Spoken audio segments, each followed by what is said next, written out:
Assalamualaikum warahmatullahi wabarakatuh. Perkenalkan, nama saya Apri Irfaldi dengan NPM 2021020342, Prodi HTN kelas H. Di sini saya akan menjelaskan materi dari mata kuliah Sosiologi Politik. Yang pertama yang saya pahami tentang materi sosiologi politik ialah sosiologi politik itu merupakan perkawinan antara ilmu sosiologi dan ilmu politik. Sosiologi politik sebagai ilmu tentang kekuasaan, pemerintahan, otoritas, komando dan semua masyarakat yang bukan saja masyarakat nasional tetapi juga dalam masyarakat lokal dan internasional. Adapun yang menjadi kajian sosiologi politik adalah fokus kajian pada masyarakat, negara dan kekuasaan.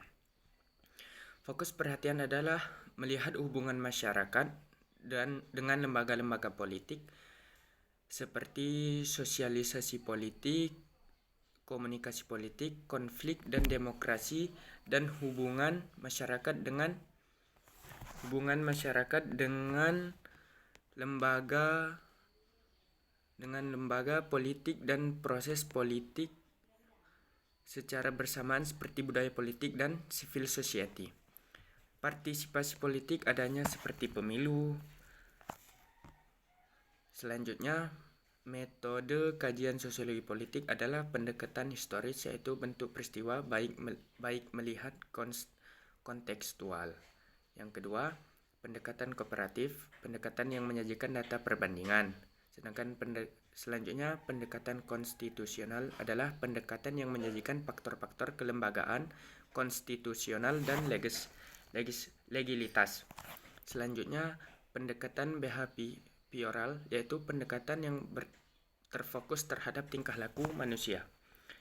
Mengenai adanya politik seperti masyarakat, negara, kekuasaan, stratifikasi sosial, perubahan sosial, sosialisasi politik, komunikasi politik, partai politik, konflik politik, sisil sosialisasi, dan demokrasi.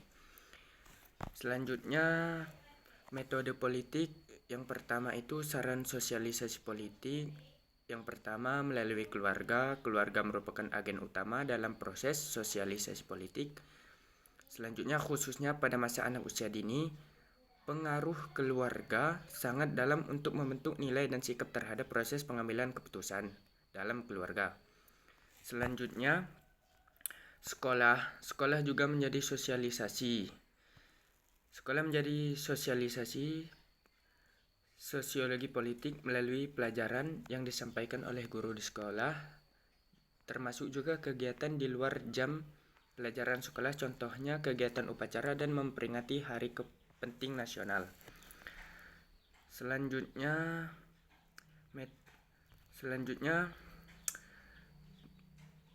melakukan proses penanaman pandangan tentang lembaga politik dan hubungan politik. Sekolah juga menanamkan sikap atas aturan politik yang tertulis.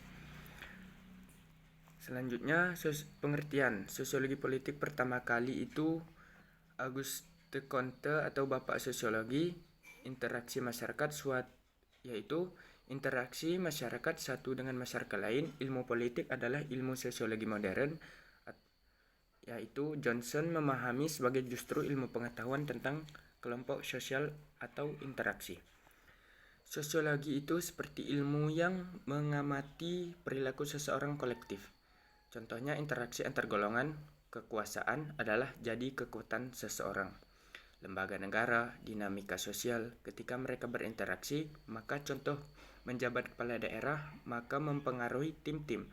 Sosiologi politik digunakan untuk posisi negara dalam negara adalah institusi. Selanjutnya, lingkungan sosial, interaksi antara lingkungan kerja dan lain-lain. Sosiologi menurut para ahli itu, menurut Leon, pemerintah. Mengenai perkembangan politik pada masyarakat antara struktur politik dan tingkah laku politik, sosiologi merupakan jembatan untuk menyatukan bidang ilmu. Sosiologi politik itu bidang ilmu yang memahami kekuasaan dalam masyarakat. Selanjutnya, sosiologi politik itu pemahaman seseorang untuk mempertahankan kekuasaan. Contoh pengertian dari kekuasaan itu bisa dilihat dari ukuran dan kompleksitasnya. Selanjutnya, hakikat. Ada 4 rantai, yaitu yang pertama, sosiologi politik, partisipasi politik, atau ketika masyarakat aktif dalam dunia politik, rekrutmen politik, dan politik. Beberapa pendekatan institualisme. Baik, sekian penjelasan dari saya. Apabila ada salah kata, saya mohon maaf. Kepada Allah saya mohon ampun. Saya akhiri. Wassalamualaikum warahmatullahi wabarakatuh.